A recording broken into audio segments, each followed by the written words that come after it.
Gobierno de México presentó un programa del 2024 al 2030 que prioriza promoción de la salud, prevención de enfermedades y vacunación, con metas como disminuir la obesidad infantil, fortalecer diagnósticos tempranos y ampliar el control de salud rutinario en unidades médicas.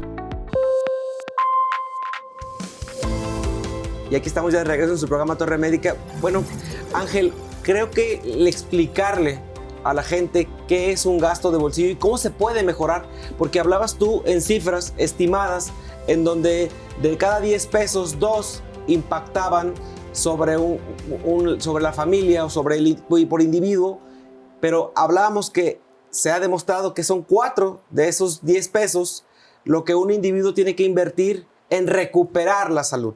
Creo que pasó el fenómeno pandemia, mucha familia y muchas empresas de seguros vieron impactado todo esto porque no esperábamos un comportamiento tan a largo plazo y con tanta afectación socialmente hablando y en consecuencia económicamente. Pero ¿cómo podría mejorar un sistema de salud, un gasto de bolsillo para que ese impacto se pudiera mejorar, Ángel? Totalmente. El gasto de bolsillo precisamente se refiere a este porcentaje que se gasta de forma directa el usuario hacia la atención y que cuál representa con respecto al gasto total en salud. Cuando se rompe este equilibrio y las personas o el sistema a través del bolsillo de la persona gasta más, en este caso el doble de lo que se debería de gastar, pues ¿cómo se ve reflejado? En la pérdida del equilibrio para la salud financiera de las familias. Y es entonces cuando viene esta percepción, que no solamente es percepción, sino realidad también, de me falta dinero pues para una intervención quirúrgica, para las medicinas, etcétera. Y esto, Julio, también hace que colapse el propio sistema público. ¿Por qué? Porque nos estamos llenando de gente enferma, nos estamos llenando de necesidad de atención cada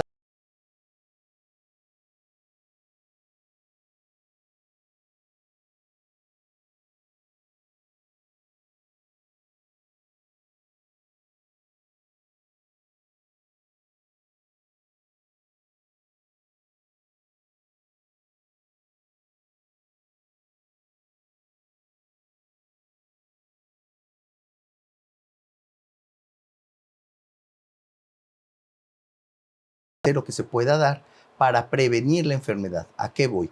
¿Cuánto cuesta tratar una enfermedad por diabetes, por ejemplo? ¿O cuánto cuesta dejar de consumir azúcares excesivos y mantener un equilibrio? Y tú dices, bueno, es que uno cuesta dinero, que es insulinas, hipoglicemiantes, estudios, y el otro solamente cuesta estudios y educación. Entonces el gasto es completamente diferente. ¿Cómo vamos a desde casa atenuar el gasto de bolsillo en salud? Entendiendo que en este siglo, en este momento, Julio, la evolución de los sistemas de salud nos dicen, y lo platicamos fuera del aire, hace 10 años, hace 15 años, si hubiéramos pensado en inteligencia artificial, ni siquiera pensábamos en eso, ¿me explico? O sea, no era ni siquiera accesible y ahora todo el mundo lo podemos traer en nuestro teléfono. En este momento no se tiene que cambiar el chip, no se tiene que pensar en cuánto voy a gastar para atenderme o para comprar medicamentos, sino ahora cuánto estoy dispuesto a gastar para evitar ese gasto, ahora sí, en atención. Y nos regresamos a la pregunta que hacía Lalo Castillo. ¿Cuántas veces vas al médico sin estar enfermo? Y inclusive, pues la cara de las personas lo dice todo, ¿no? Les cae como balde de agua fría decir, es que tenemos que ir al médico sin estar enfermos. Pues sí, porque precisamente es esta parte preventiva en la cual se identifica, porque la prevención, además de la educación y de la identificación, también son los tamizajes, es decir, cómo está tu salud renal, tu salud hepática, tu salud cardiovascular, para que en este momento que no necesitas medicamento o tal vez estás empezando a necesitar medicamento, pero eso en una dosis y en una situación bastante manejable, en este momento que no tienes molestias, en este momento que no tienes cambios anatómicos o cambios médicos mayores, importantes, que requieran de estudios más complejos o de tratamientos más complejos. Entonces, ¿cuánto estaría uno dispuesto a invertir para evitar una enfermedad mayor?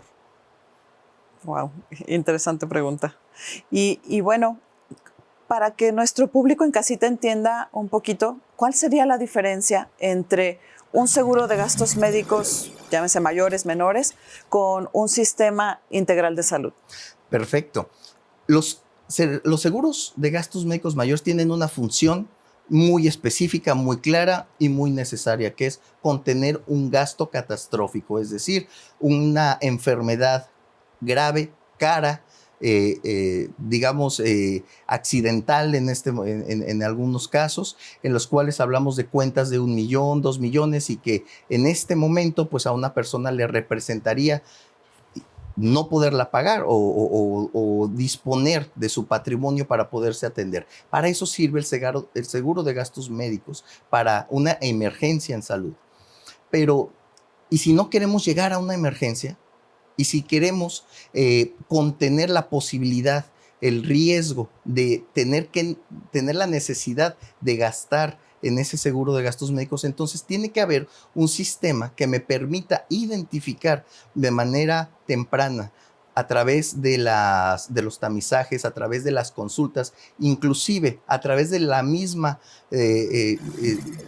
asesoría y otorgamiento del medicamento, porque es algo que este sistema que estamos analizando y que estamos proponiendo e impulsando, te provee de los medicamentos preventivos que evitarían la progresión mayor hacia una enfermedad catastrófica que sí requiriera entonces el apoyo de un seguro de gastos médicos mayores. Entonces, la diferencia prácticamente estiva en que uno es reactivo y el otro es preventivo. Pero ¿cómo funciona de manera global? ¿Hay alguna manera de integrarlo de manera mediática? Digo, ¿por qué? Porque yo creo que la necesidad de una atención de un cuadro o 2 cuadros respiratorios al año, yo creo que un buen número de la población lo vive, ¿no? Pero ya cuando tú estableces que vas a hacer una evaluación integral de algo metabólico, una función renal, un perfil de lípidos, un electrocardiograma, una radiografía de tórax, sin tener una necesidad más a fondo, ¿no? Y obviamente de acuerdo al grupo de riesgo al que perteneces, porque de acuerdo al grupo de edad al que vamos perteneciendo paulatinamente a un grupo de riesgo poblacional diferente, porque además mi carga genética para diabetes, para hipertensión, si mi condición de obesidad de alguna manera marca la pauta, pero cómo la gente puede integrarse y cómo puede acceder a esto sin afectar ese gasto de bolsillo que de alguna manera tenemos que tratar de cuidar en nuestra población, porque el proyecto suena muy alentador, porque la gente se va a sentir respaldada, Ángel. Y diste un ejemplo muy bueno y muy real. Por ejemplo, las enfermedades o infecciones respiratorias bajas, ¿no? Inicia el cambio de temperatura, empieza la tos y como aquí se ha platicado muchas veces, hay personas vulnerables por algunas características, entre ellas la edad, que una simple infección de vías respiratorias viral puede trascender a una neumonía.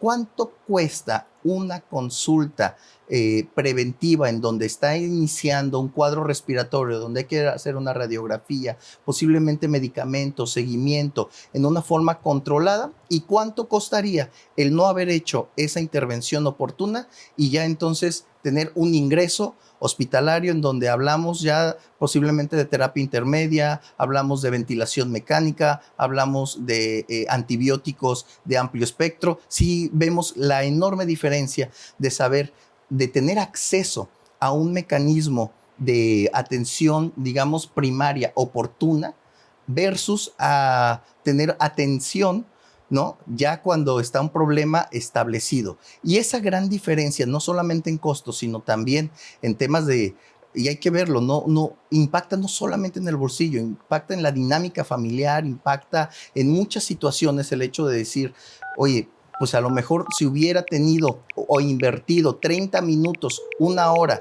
en una consulta preventiva en donde me explicaran, me educaran y me dieran el medicamento versus a una semana hospitalizado, cambia muchísimo la perspectiva.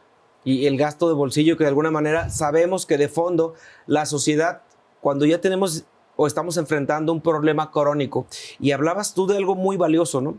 Cuando logramos cambiar el modelo de atención, y ayer veía a un paciente en consulta, médico por cierto, que se le hizo el diagnóstico hace casi 2 años de diabetes y veía el comportamiento que tuvo en 2 años y me decía, Julio, me despertaste un fenómeno de conciencia porque mi historia familiar, mi hermano, mi hermana fallecieron como consecuencia de enfermedad renal por una diabetes descuidada. Cuando llegué aquí llegué asustado y el primero en el que pensé fue en el modelo de atención por la cuestión renal, pero cambié mi estilo de vida y solo he tenido que tomar un medicamento para regular mi metabolismo y cambiar mis hábitos de alimentación y hacer ejercicio. Son razonamientos muy congruentes en donde la parte de la medicina preventiva en un modelo asistencial, en donde de verdad seamos conscientes como profesionales, podemos poner el ejemplo al paciente, Ángel. Vamos a ir a un corte comercial y seguimos platicando sobre esto. Yo creo que usted también se interesa por tener un modelo de atención privado de primer contacto para usted y su familia. Continuamos Torre Médica. Continuamos.